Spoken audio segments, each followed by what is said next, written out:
Hi friends, welcome to my channel.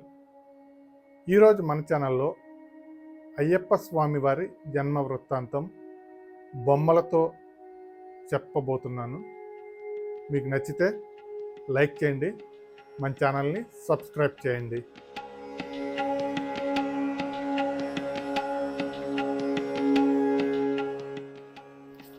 అమృతం కోసం దేవతలు రాక్షసులు కలిసి క్షీరసాగర మదనం చేస్తూ ఉంటారు.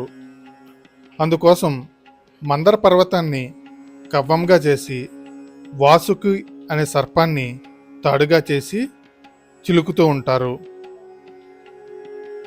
అలా చిలుకుతున్నప్పుడు అందులోంచి విషం పుడుతుంది. అది చూసి అందరూ పరుగులు తీస్తుండగా పరమశివుడు ఆ విషాన్ని తీసుకుని తన గొంతులో దాచుకుంటాడు. అందుకే పరమశివుణ్ణి గరళకంఠుడు అని కూడా పిలుస్తారు. ఆ తర్వాత మళ్ళీ క్షీరసాగరాన్ని మదించగా అందులోంచి అమృత భాండం పుట్టుకొస్తుంది. ఆ అమృతం కోసం దేవతలు రాక్షసులు యుద్ధానికి సిద్ధం అవుతారు.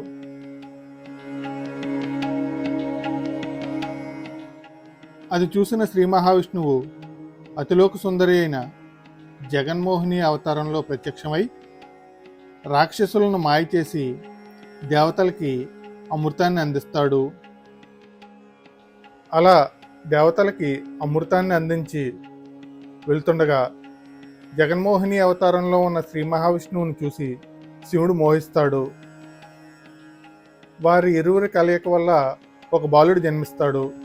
అది తెలుసుకున్న బ్రహ్మదేవుడు ఆ బాలుడికి హరిహరసుతుడు అని నామకరణం చేస్తాడు. ఇక్కడ హరి హర అంటే విష్ణువు మరియు శివుడు అని అర్థం. తల్లి అయిన మోహిని తన మెడలోని మణిహారాన్ని తీసి హరిహరసుతుని మెడలో వేస్తుంది. అందుకే హరిహరసుతుని మణికంఠుడు అని పిలుస్తారు. కేరళలో పందళ్ళ రాజ్యమును పరిపాలించే రాజశేఖర పాండ్యుడైన రాజు ఉండేవాడు. అతడు పరమ శివభక్తుడు. ఆయన భార్య సాత్యవమణి కూడా మహా విష్ణు భక్తురాలు. వారికి చాలా కాలం వరకు పిల్లలు కలగలేదు. అయినా వాళ్ళు నిరాశపడక ఎన్నో నోములు, వ్రతాలు, పూజలు జరిపించారు. ఒకనాడు రాజశేఖర పాండ్యుడు తన పరివారాన్ని వెంటబెట్టుకుని పంబానదీ తీరానికి క్రూర మృగాల వేటకు బయలుదేరాడు. అంతలో పంబానదీ తీరాన సర్పం నీడలో పవళించి ఏడుస్తున్న బాలుడిని చూశాడు. అత్యంత ఆనందంతో ఆ బాలుడిని తీసుకుని తన రాజ్యానికి వెళ్ళి మహారాణికి జరిగిన విషయాన్ని చెప్పాడు. వారిరువురు ఆ బాలుడిని అత్యంత ముద్దుగా పెంచుకోసాగారు. మణికంఠుడు అడుగుపెట్టిన దగ్గర నుంచి పందల రాజ్యం సుభిక్షంగా మారింది. అంతేకాదు, పందల రాణి కూడా గర్భం దాల్చి ఒక కుమారుణ్ణి ప్రసవించింది.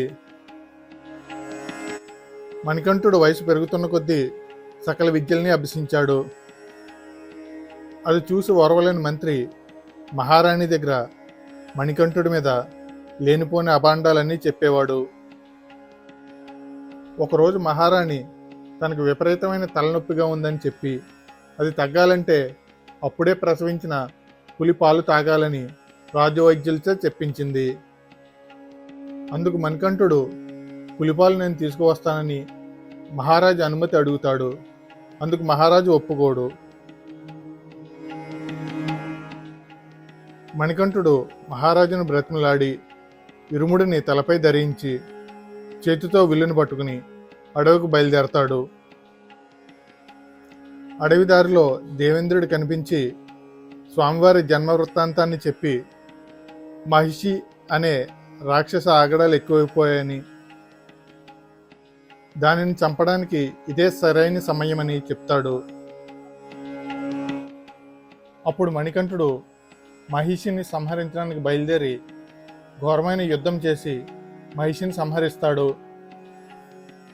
అప్పుడు మహిషి నుండి శాప విమోచన పొందిన లీలావతి ప్రత్యక్షమై స్వామివారిని వివాహం చేసుకోమని ప్రార్థిస్తుంది. అందుకు స్వామివారు ఒప్పుకోకుండా, ఈ జన్మలో నేను నిత్య బ్రహ్మచారినై సకల మానవాళికి రక్షకుడినై ఉంటాను, కాబట్టి నేను నిన్ను వివాహం చేసుకోలేను అని చెప్తారు. ఎప్పుడైతే కన్యస్వాములు తన సన్నిధికి రారో అప్పుడే వివాహం చేసుకుందామని చెప్తారు. మహిషిని సంహరించినందుకు దేవతలు ఆనందంతో ఉండగా దేవేంద్రుడు స్వామివారి వద్దకు వెళ్ళి, అయ్యా, మీరు మీ తల్లిగారికి కావలసిన పులిపాల కోసం వచ్చిన సంగతి మర్చారు అని చెప్పి దేవేంద్రుడు పులిగా మారి స్వామివారిని తన మీద కూర్చోబెట్టుకుని బయలుదేరతాడు. పందాల రాజ్యానికి చేరుకోగానే మణికంఠుడిని చూసి అందరూ ఆశ్చర్యపోతారు. మణికంఠుడు సామాన్య మానవుడు కాదని దైవాంశ సంభూతుడని చెప్పుకుంటారు. మహారాణి, మహామంత్రి తమ తప్పులు తెలుసుకుని స్వామివారిని క్షమించమని అడుగుతారు. ఈ రాజ్యభారమును కూడా స్వీకరించమని అడుగుతారు. రాజ్యభారమును స్వీకరించడానికి మణికంఠుడు అంగీకరించడు.